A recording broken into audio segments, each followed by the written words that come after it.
Previously on the Atherton project. Yeah, I think this is the first race where we've all been riding for a long time. I think in my head I was a lot faster than my body could deal with. Welcome to the new Atherton Racing headquarters here in sunny North Wales. This is a bad idea. Push. World Cup, round one.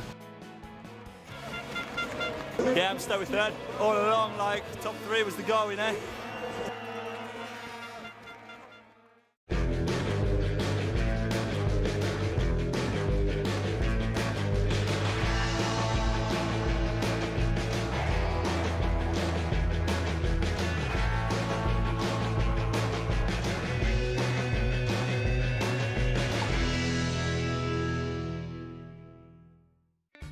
Danny Mac's in the house.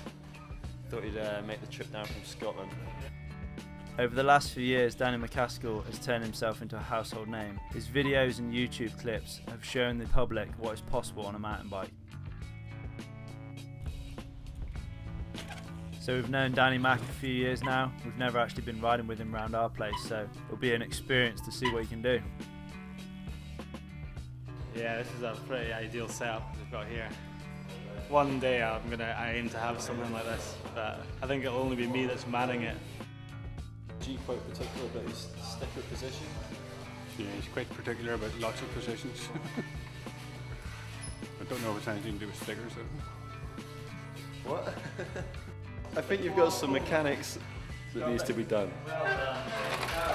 What's this bit? That's the clock hold and the shoelace is holding it on. Pro setup. What about this noise?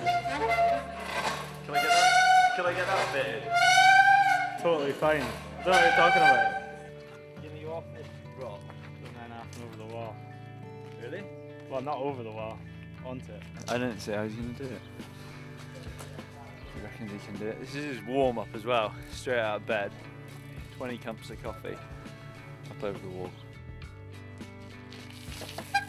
Yeah, done! Ow!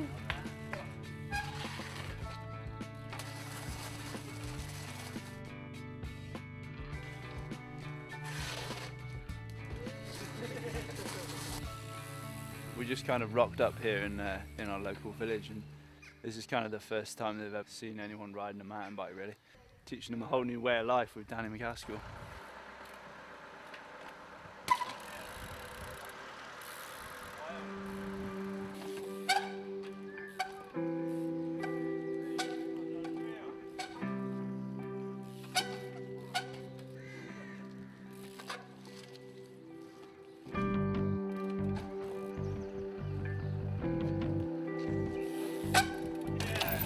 I think he should be careful, because if he carries on like that, he's going to hurt himself and possibly even end up sort of killing himself. I'd rather not watch any more of it, to be quite honest with you. It's, I'm going back inside. Yeah. Just heading off to Shrewsbury after Danny MacAskill just tore Van Ryder to pieces.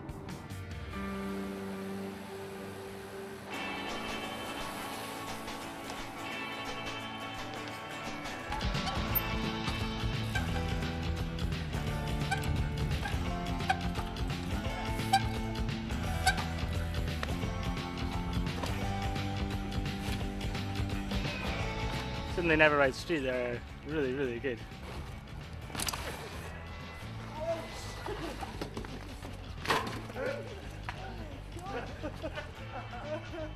Probably one of the most comedy crashes I've seen in a long time. It was amazing. It just all kind of panned out exactly kind of how you imagined it. Wasn't going to go well. It was a slippy bank.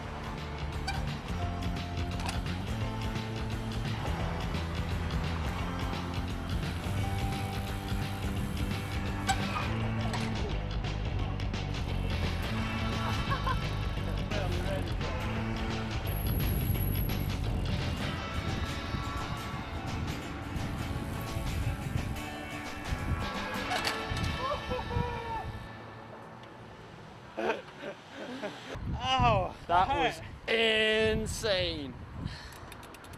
It's when you're riding stuff like that, you're kind of expecting it half in your mind. But then you kind of, when you do it over and over, you start getting a confidence. Yeah. Ow. So these last few days riding with Danny have been pretty inspirational, you know. Even Danny, you know, who's the best kind of rider out there at that sort of stuff, still misjudges a rail or misjudges a gap, and it's so easy to make those mistakes. And I guess now it's something I definitely kind of judge now, is the risk. You know, is it worth it? You know, you weigh it up in your head, and if it's not worth it, then I'm not gonna do it.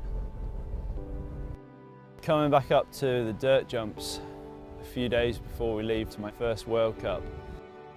I've been back here for the last few weeks, kind of digging and riding. To be honest, it feels fine now to be riding back here and to be doing the jumps and stuff. And pretty much the first thing I did after I got back from New Zealand was brought a 5-ton digger in here and leveled the jumps that I'd hurt myself on, you know, just because I didn't want those memories, and I kind of didn't want to be tempted to do the same line again, end up in the same situation. When I first hit the floor and I was led there, I thought it was bad, yeah, but I didn't think I'd broken my neck. I thought if I broke my neck, it'd hurt like hell. And to be honest with you, it didn't really hurt as much as I thought it should.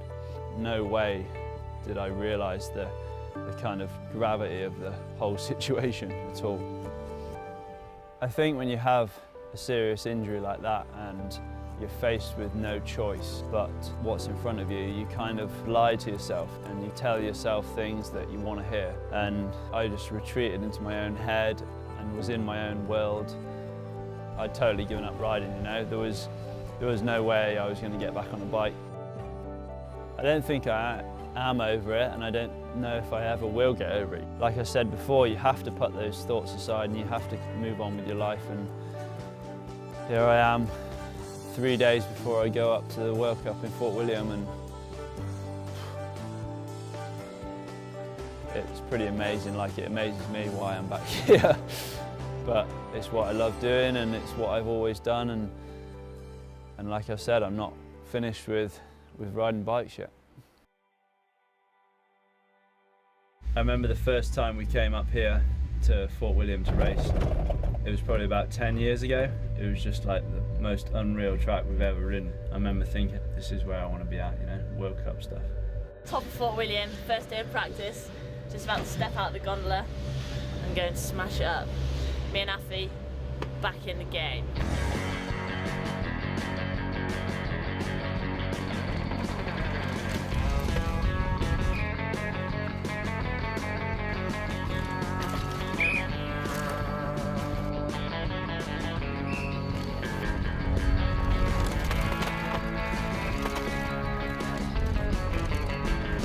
Affy's helping me take my shoulders up. How am I going to do that? You got the top on. Okay, well wait. No, I'm uncomfortable. Whoa, whoa, whoa, what are you doing? I'm uncomfortable. Like, stick it. Cheers, mate. The main goal for this weekend is pretty much just to stay on my bike and get through it. It is sort of first day blues a little bit, but on the other hand, it's qualifying tomorrow. Affy said to me last night, I feel like I've been preparing for this race for a long time. Next, Dan Atherton should be on track in the next couple of minutes.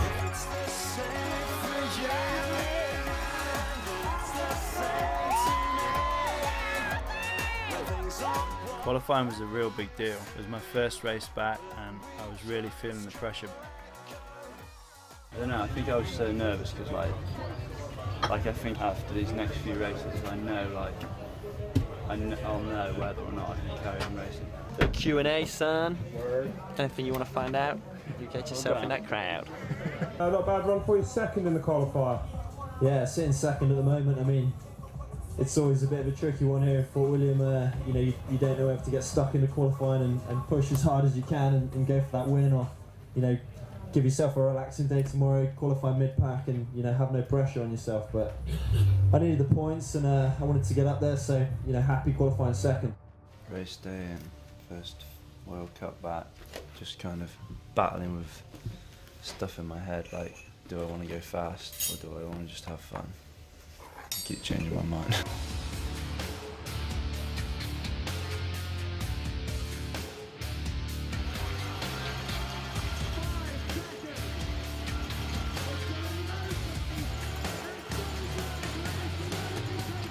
pretty wild run, to be honest. Like, my arms are not holding on as well as they should have been. But, you know, I'm happy to lose to Tracy. She's an absolute machine. Can't believe it, you know, second place and close. Pretty happy. 5, 6, go. Dan is on track, but the brutal course takes its toll. Not on the rider this time, but on his bike. A flat tire delays his dream of a big comeback after his neck injury. It feels like I just keep getting smashed in the face. Let's go and watch G. Knowing you can win somewhere is not really that much of a help, you know. Every track I race on I know I can win on, but it's just putting it together and getting the work done on the day.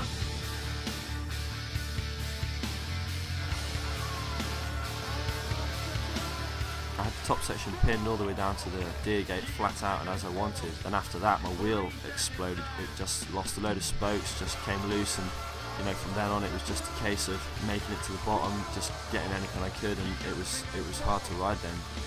You know, I came through in fourth, absolutely pissed, but looking at my wheel, I think I should be happy with that. So all winter, Fort William was the one race on my mind. I knew it was going to be my first World Cup back, and I was so stoked for it to be in Fort William. Come race day, I had a few problems and it didn't quite end up going my way, but you know, no matter how you do at Fort William, you can't ignore the crowd, and the whole way down the track I was just hearing my name being shouted out and screamed, and it just keeps you so motivated to just keep charging and keep going. And at the end of the day, the fans here are just unbelievable. Year after year, Fort William never disappoints.